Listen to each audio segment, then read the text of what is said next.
Assalamualaikum warahmatullahi wabarakatuh. Selamat ketemu kembali para siswa kelas 12 IPA. Hari ini Bapak akan menyampaikan tentang permasalahan membedakan antara kasus permutasi dan kombinasi pada pelajaran matematika wajib kelas 12. Untuk itu, silahkan tonton tayangan video berikut ini. Ya. Deskripsinya, materi mengenai permutasi dan kombinasi adalah bagian dari teori peluang. Materi ini banyak menuntut kecermatan dalam menganalisis apakah ini masalah permutasi atau kombinasi, karena banyak persoalannya itu sedikit mirip, sehingga ada beberapa siswa mengalami kendala untuk membedakannya. Nah, permasalahannya apa? Permasalahannya, perhatikan kasus-kasus soal cerita berikut. Kasus yang pertama, ini ada 8 peserta akan dipilih juara 1, 2, dan 3. Ada berapa pasangan juara yang terbentuk? Nah, lihat. Di sini ada kata-kata yang dipilih juara 1, juara 2, dan juara 3. Jika mengamati dari kata-kata juara 1, 2, dan 3, maka ini kita milihnya terurut dari 1, 2, dan 3. Dengan demikian dapat kita simpulkan ini adalah kejadian permutasi. Sehingga untuk kasus 1 ini dapat diselesaikan dengan cara sebagai berikut. Nah, ada 8 unsur, kita memerlukan 3 unsur, maka penyelesaiannya permutasi dari 8 yang diperlukan 3. 8 faktorial dibagi 8 dikurangi 3 faktorial. Didapatkan 8 faktorial dibagi 5 faktorial sama dengan 336 pasangan. Perhatikan kasus yang kedua, gambarnya mirip. Ada 8 peserta akan dipilih 3 terbaik. Ada berapa pasangan yang terbentuk? Ingat, kata-katanya dipilih 3 terbaik. 3 terbaik di sini kita tidak pernah memperhatikan urutannya, atau tidak memperhatikan urutan atau aturannya. Terserah.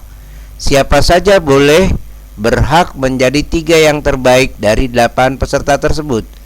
Dengan demikian, kasus ini dapat disimpulkan ini adalah merupakan kasus kombinasi. Sehingga dapat kita jawab, kombinasinya adalah 8 faktorial dibagi 8 dikurangi 3 faktorial dibagi 3 faktorial. Didapatkan 8 faktorial dibagi 5 faktorial dikalikan 3 faktorial. Sehingga akan didapatkan 56 pasangan. Demikian siswa untuk kasus 1 dan 2. Kalian harus cermat apakah ini kasus permutasi atau kombinasi. Bapak berikan lagi contoh yang ketiga.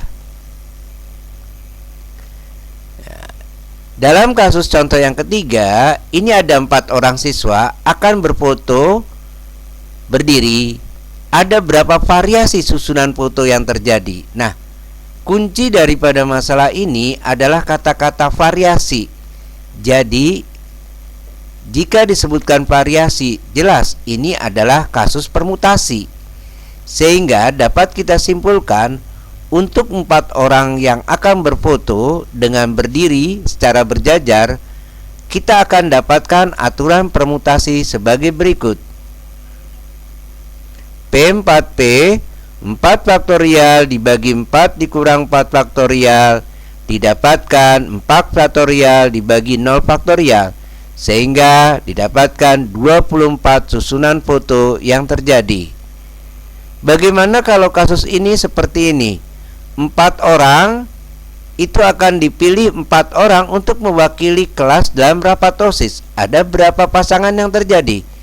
Jelas, karena setiap orang mempunyai kesempatan yang sama untuk mewakili OSIS, apalagi yang dipilih adalah keempat-empatnya. Sehingga kasus ini dapat kita simpulkan dia merupakan kasus kombinasi.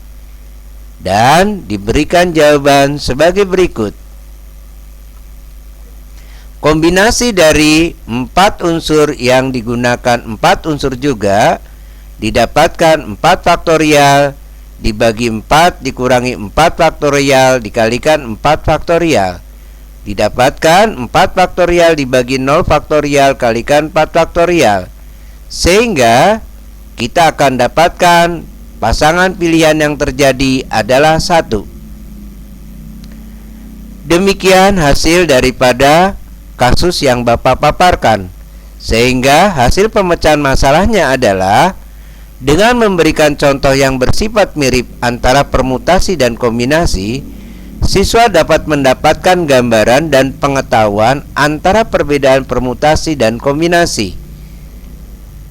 Yang kedua, ada ketelitian yang tinggi dari siswa dalam mengamati setiap kasus yang tersaji guna dapat memahami perbedaan antara permutasi dan kombinasi.